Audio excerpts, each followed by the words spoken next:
Welcome to the Earning Your Living by Living Your Dream show. Every week we are here because we want you to live your dream.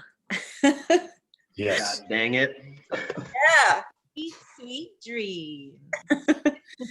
Because if you don't, then what the heck? What?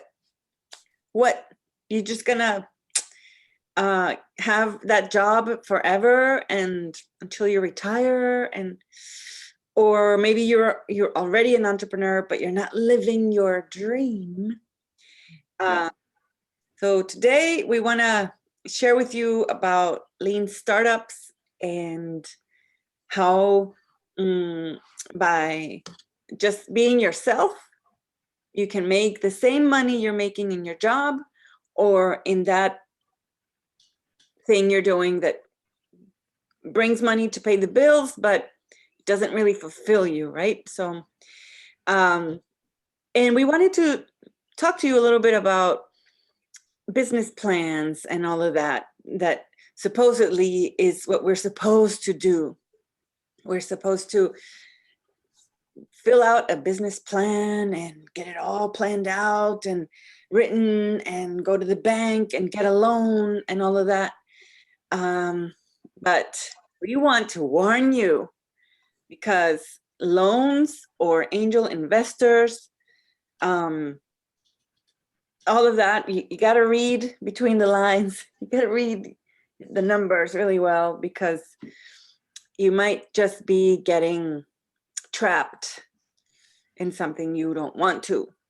I have a client of mine. He told me, Mariana, I have somebody that he's gonna invest $9 million in my film studio, and we're gonna do these episodes here and there and there. And I'm like, okay, great. I see your excitement.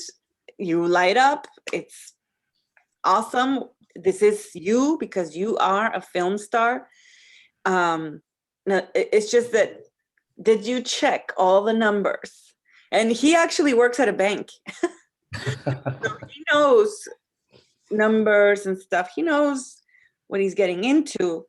But then when I asked him, he's like, yeah, I checked. It's fine. Everything's fine. And last time I saw him on Facebook, he was in Miami living it up. Okay. Oh, with some of that investor money.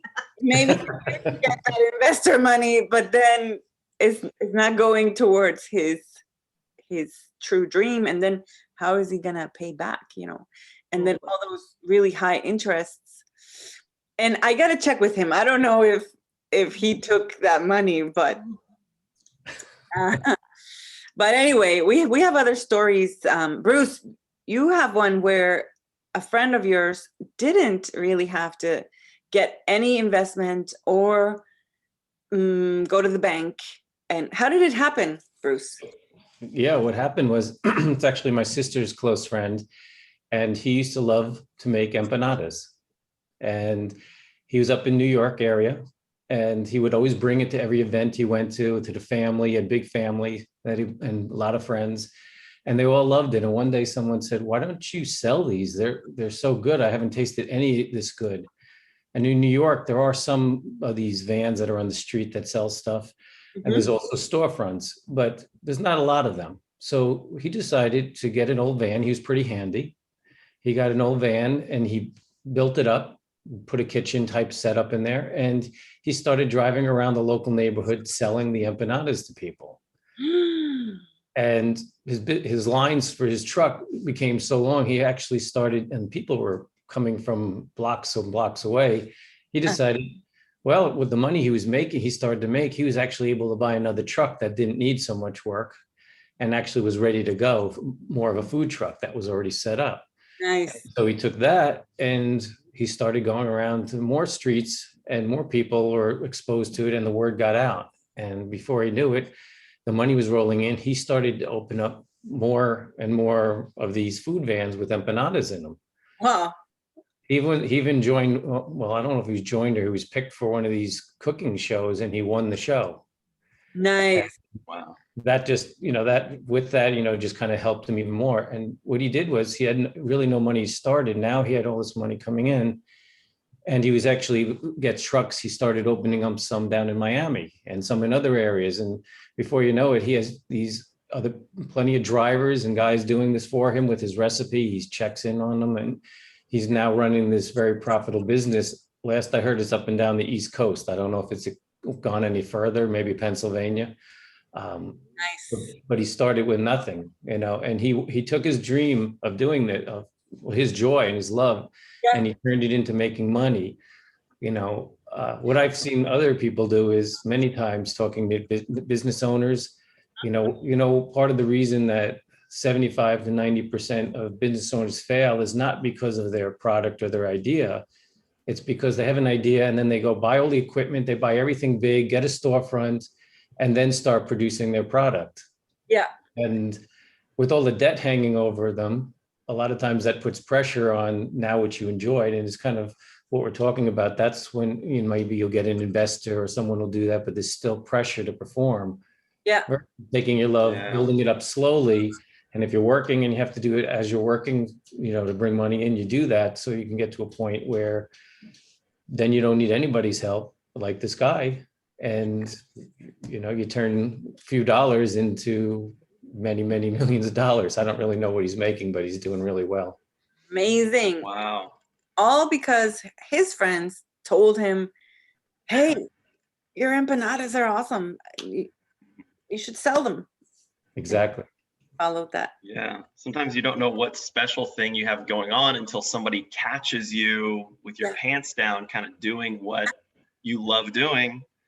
And Yeah. then when you start doing it, it's like, well, what's the rush to get to, an advanced stage of the business? Because you're doing what you love. And that example, Bruce, is like, it doesn't get more organic than that. Right. That's amazing. Amazing.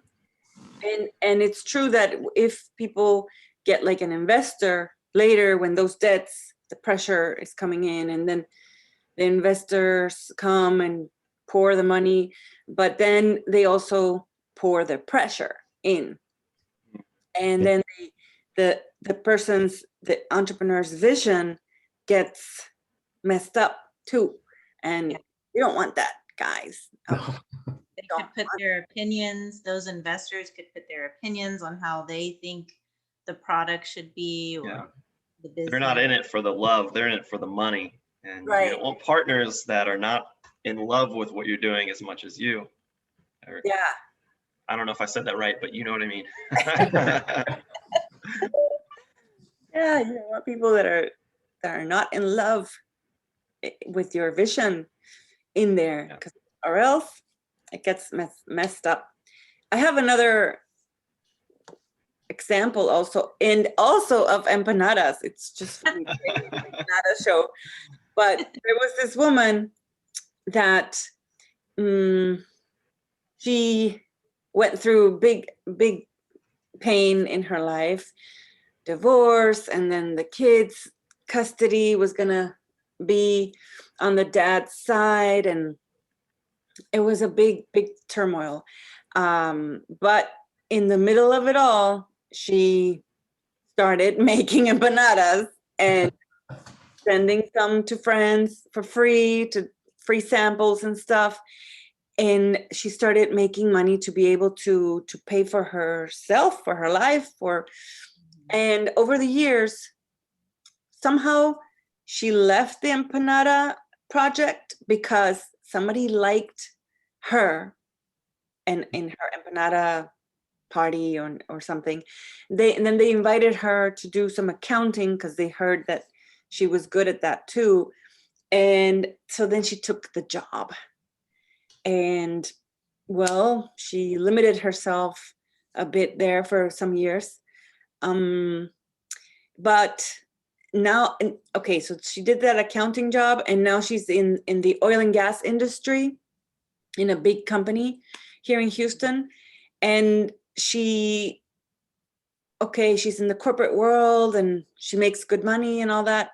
But just recently, she got reminded of her love of cooking.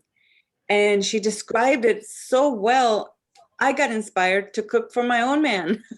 Oh. What? Oh, that's what happens when you cook for your man? Okay, I'm gonna have to try it. Because she said, when you cook for people, they just come home and they can leave their troubles behind, and their whole body relaxes in the first bite, even if it's maybe another type of, not an empanada, but like some kind of side dish or comfort food. And she was describing how cooking makes her feel good because other people feel good. And then she remembered the empanadas, how she loved to do them and everything. And she gathered community with these empanadas. So now she's starting them. She made her first batch last weekend. Cool. So even if she still is in the corporate world doing her corporate job, she's being very smart, because when those empanadas in her spare time, when they start to grow, she wants it big. She wants to go even to Sam's and Costco with her empanadas. And so she's gonna do it. And Mariana, I'd like to point out that she probably wouldn't have remembered this had she not been coached by someone.